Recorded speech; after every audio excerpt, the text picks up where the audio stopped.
Little Liam Morrison, a 7th grader, had to go before Middleborough School and explain why he was pulled from gym class. He says people were complaining about the message on his shirt, which they said made them feel unsafe. Watch. What did my shirt say?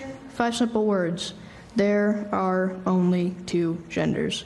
Nothing harmful, nothing threatening, just a statement I believe to be a fact. I have been told that my shirt was targeting a protected class. Who is this protected class? Are their feelings more important than my rights?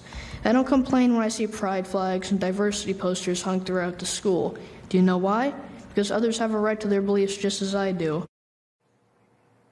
Let's talk to Senior Counsel and VP of U.S. Litigation at the Alliance Defending Freedom, David Cortman.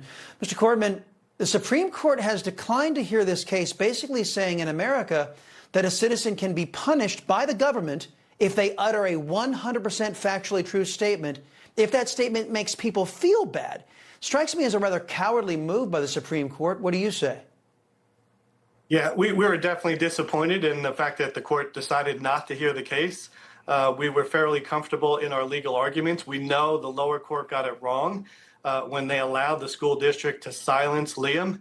And I think the most amazing part of this is it's the school that's pushing this ideological agenda. So they're the ones who started with the fact that there's Pride Month and gender is fluid and you could have an unlimited number of genders. And then when Liam comes to school with a passive T-shirt that says there are only 2 genders, he's the one who gets censored and told to go home. Right. No, I can't fathom such a moronic ruling by the lower court standing. What other remedies are available here to correct this? Yeah, this is definitely not the end of the fight.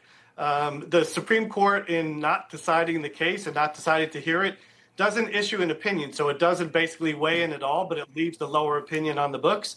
And so we'll be continuing this battle across the country. We know the tide is turning on this issue when we see about biological men playing women's sports, and these type of issues are still going on. So the fight must continue.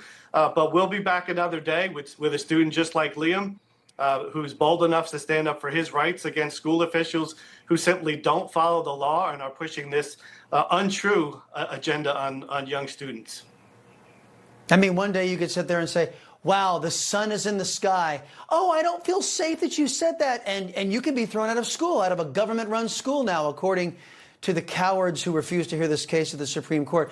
David Cortman, sir, thank you very much. Appreciate the time, and keep up the fight and keep us posted.